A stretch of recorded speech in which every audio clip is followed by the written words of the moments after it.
Maître Audrey Nicolas, bonjour. Bonjour.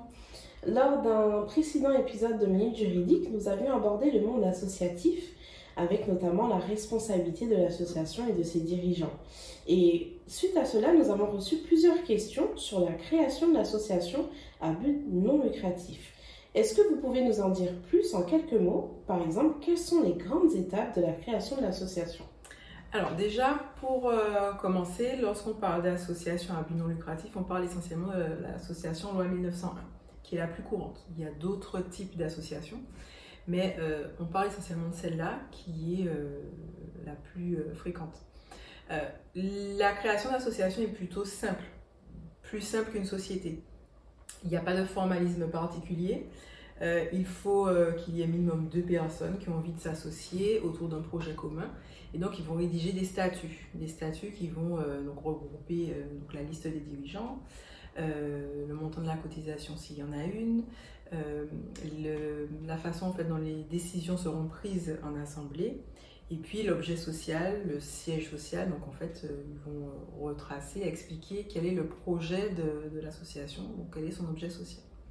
Ensuite, il y a plusieurs déclarations qui peuvent être faites, donc une publication au journal officiel, une déclaration avec la liste des dirigeants. Et puis, très souvent, en fait, il y a des associations qui l'oublient ou qui décident de ne pas le faire. C'est la déclaration auprès de l'INSEE, qui permet en fait d'avoir un numéro sirène et par la suite de faire des demandes de subvention ou éventuellement d'employer des salariés. Très bien. Alors, on entend justement souvent ce terme, à but non lucratif. Qu'est-ce que ça veut dire exactement?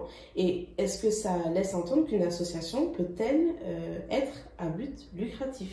Alors, l'association à but non lucratif. Le terme non lucratif veut dire en fait qu'il s'agit d'une gestion désintéressée. Il n'y a pas de recherche de profit. Il n'y a pas non plus de partage de bénéfices ou des profits entre les membres de l'association. Les profits, s'il y en a, puisqu'en fait une association peut très bien réaliser des bénéfices et avoir une activité commerciale.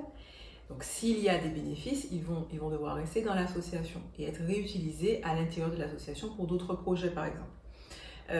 Une association donc peut faire des bénéfices, elle peut avoir une activité commerciale. Il y a des conditions puisque par rapport à la concurrence des sociétés privées, il y a des conditions.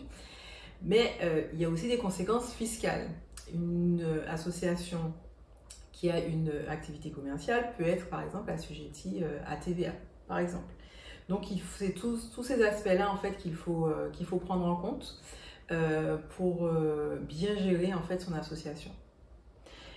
L'association, donc par définition, ne peut pas être à but lucratif, sinon elle serait requalifiée en société de fait. D'accord, donc ça sous-entend qu'une association peut être transformée en société, c'est bien ça? Alors, l'association ne peut pas non plus être transformée en société. Dans certains cas, l'activité de l'association peut être transférée vers une société, mais cela implique de toute façon qu'il y a une création d'une société, donc une nouvelle entité, et une dissolution de l'association. Très bien. Maître Audrey Nicolas, merci pour ces précisions concernant la création d'associations à but non lucratif. Merci, à bientôt.